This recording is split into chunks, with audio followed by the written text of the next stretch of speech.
आज सुबह अगर एक स्मूथ दिन होता, आपका स्टॉप लॉस ट्रिगर हो जाता तो कहते बाजार खराब है, और आप देखिए अभी से आप ट्रिगर रिकवरी कर रहे हैं। नहीं, इनफैक्ट सुबह जब मैं पावर ब्रेकफास्ट कर रहा था तो उस समय जिस तरीके के पोल्स आ रहे थे, रुझान आ रहे थे, मेरे को खुद यकीन नहीं हो रहा था कि ये वाकई की हकीकत नहीं, क्योंकि वो बाजी पलटी 8 बजे के बाद। जी बिल्कुल, 8 बजे का बाजी पलटी। राजेश, चलिए थोड़ा सा ट्रेडिंग की बात कर लेते हैं।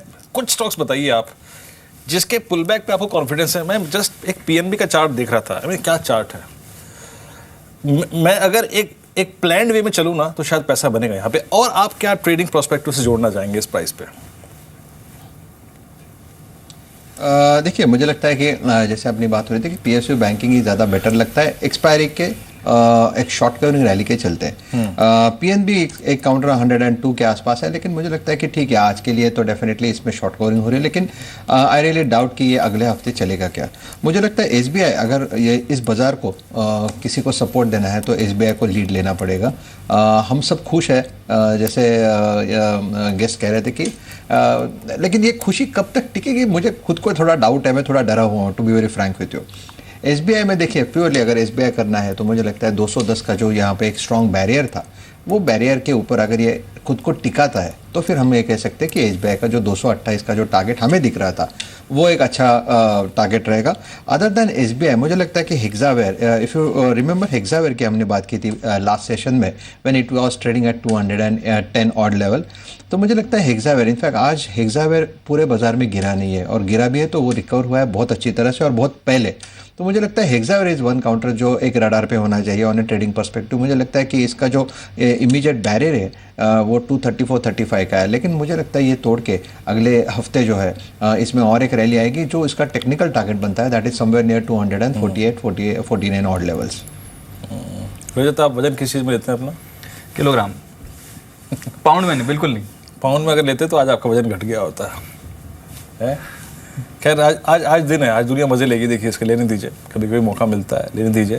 लेकिन एक बाजार इस वक्त ले रहा है कि बाजार रिकवर हो रहा है 180 अंक नीचे अब सिर्फ। और देखिए अपने आप में ये सबसे बड़ा मजाक है कि मैं ये कह रहा हूँ कि बाजार में स्ट्रॉन्ग रिएक्शन है। अजय कुछ कह रहे थे आप? नहीं, मैं यही कह रहा था काश अगर ऐसा होता मैं बहुत खुश होता। पाउंड में ही 10% अगर दिन का वजन कम हो जाता तो। नहीं, बढ़ भी जाता है, निचले सिरों से रिकवरी भी है सर। हाँ, वो रजत जैसे कह रहे हैं ग्रैंड रिकवरी, बहुत शानदार। वही अगर सुबह हम कहते कि देखिए 1% भी मार्केट नीचे जाएगा तो हमें दुख होता। अब 2.5% लेके हम कह रहे हैं चलो 4 तो नहीं आया। ये ठीक उसी तरीके से है जब आदमी शाम को अगर आप देखें ऑलमोस्ट ट्रेडमिल पे 30 मिनट भागता है और उसके बाद अगले दिन छोले भटूरे खा ले हैं, ठीक उसी तरीके से है ये। चलिए मिस्टर राठी भी हमारे साथ है। सर एग्जैक्टली एक और चीज़ इनफैक्ट मैं आपसे पूछना चाहूँगा, आपको एग्जैक्टली अपॉर्चुनिटी कहाँ नज़र आती है? आई मीन थ्रेट तो सबने देख लिया, बाजार ने शायद इसको बिलीव नहीं किया था ऐसा होगा, उसके बाद बाजार गिरा 300-350 पॉइंट लुढ़क गया, लेकिन हर प्राइस में हर बाजार में कोई अपॉर्चुनिटी होती है। अपॉर्चुनिटी कहाँ नज़र आ रही है आपको सर? नहीं, मेरा ये मानना है कि यस, ये नियर बॉटम है, नीजर रिएक्शन है। इस इवेंट के कारण मार्केट और कोई ख़राब ज़्यादा नहीं हो सकता है।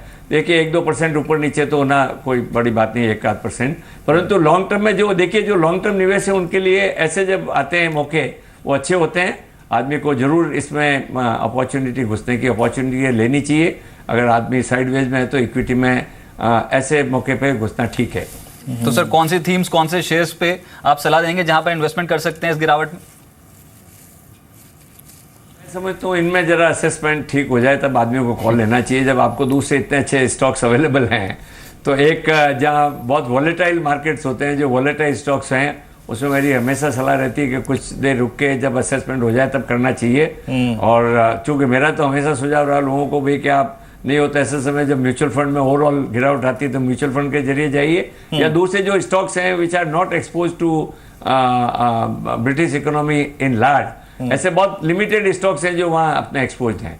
तो बाकी सब स्टॉक्स जो हैं वो तो उनमें जरूर एक अच्छी गुंजाइश है जाने की। मिस्टर राठी, बहुत बहुत शुक्रिया, आपने समय निकाला इस बातचीत में शामिल होने के लिए।